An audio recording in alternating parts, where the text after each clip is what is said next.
আল্লাহ এতদিন আপনার হুকুম পালন করি নাই, আল্লাহ শয়তানের ওয়াসওয়াসায় পড়ে করছি গো, আপনি মাফ করে দেন।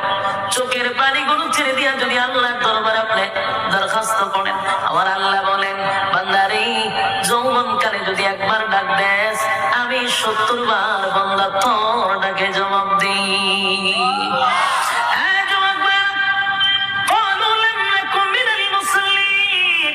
যারা দুনিয়ার জমিনে মুসল্লি ছিল না তারাই তো জাহান্নামী, এক নম্বরে জাহান্নামে যাওয়ার কারণ। আল্লাহ নবী বলেন উম্মতেরানি হাশরের মাঠে যদি হিসাব হয়, আউয়ালু মা ইউহাসাবু বিহিল আবদু ইয়াউমাল কিয়ামাতিস সালাহ, কিয়ামতের ময়দানে সর্বপ্রথম হিসাবটা হবে নামাজে। বলুন কিসের? এক নম্বর হিসাব হবে নামাজ। অথচ আমাদের সমাজের মানুষ নামাজটাকে বড় অবহেলা করে।